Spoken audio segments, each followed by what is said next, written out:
নমস্কার বন্ধুরা, আশা করি তোমরা সবাই খুব ভালো আছো। আমিও ভালো আছি। আমি শঙ্কর তোমাদের জন্য আজকে নিয়ে চলে আসলাম একটু অন্যরকম, একটু ভিন্ন স্বাদের, একটু দীর্ঘমেয়াদী ভিডিও। কেউ কিন্তু বন্ধুরা স্কিপ না করে পুরো ভিডিওটি দেখো। তো আজ আমার অফিসে যথারীতি আমার ছুটি থাকায় চলে গিয়েছিলাম কল্যাণী ITI-এর ঠাকুর দেখবার উদ্দেশ্যে। আজ মহালয়া, আর মহালয়ার দিনই হয় এদের উদ্বোধন। তো আমি মদনপুর হয়ে যাচ্ছিলাম এবং যাওয়ার সময় দেখা মিলল এই নার্সারি কাম ক্যাফেটির। এখানে যেমন সুন্দর সুন্দর গাছ পাওয়া যায়, তেমনি চা স্ন্যাক্সও পাওয়া যায়। আমি লিকার চায় চুমুক দিয়ে আর তারপরেই গরম রসগোল্লা পেটে পুড়ে রওনা দিলাম কল্যাণী ঘোষপাড়ার উদ্দেশ্যে। রাস্তার লাইট জ্বলে গেছে, পুজো এসে গেছে। 365 দিনের অপেক্ষার অবসান কিন্তু ঘটেছে। মহালয়া থেকেই শুরু হয়ে গেল আলোকসজ্জা, যেমন তেমনি মণ্ডপসজ্জা। প্রতি বছরই আমি প্রথম দিনেই কল্যাণীতে কিন্তু ঠাকুর দেখে আসি। এবছরও তার ব্যতিক্রম করলাম না। তো ভেবেছিলাম যে হয়তো মোটামুটি ভিড় হবে, কিন্তু ঢুকতে না ঢুকতেই দেখলাম অস্বাভাবিক ভিড়। যতই ভিড় থাকুক, এসেছি যখন ঠাকুর তো দেখেই যাব এবং আমার বন্ধুদের দর্শন করাবই।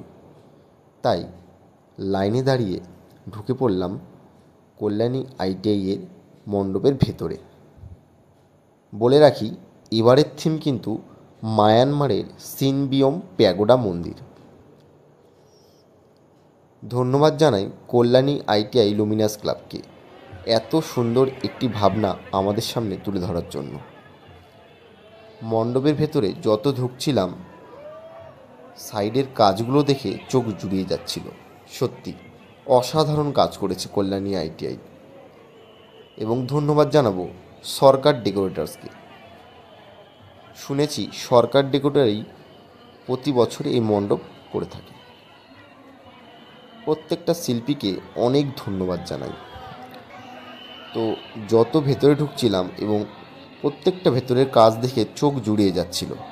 আমি ভিডিওতে যতটা না দেখাতে পারছি, বন্ধুরা তোমরা অবশ্যই আসো, সরাসরি দেখো, তাহলেই বুঝতে পারবে যে কতটা সুন্দর।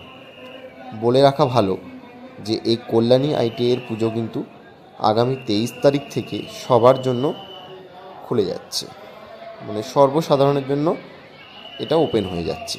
আজকে কিছু সময়ের জন্য খুলেছিল, কিন্তু 23 তারিখ থেকে সর্বসাধারণের জন্য ওপেন হয়ে যাচ্ছে। মণ্ডপের রূপের মতোই মায়ের রূপও কিন্তু অসাধারণ হয়েছে।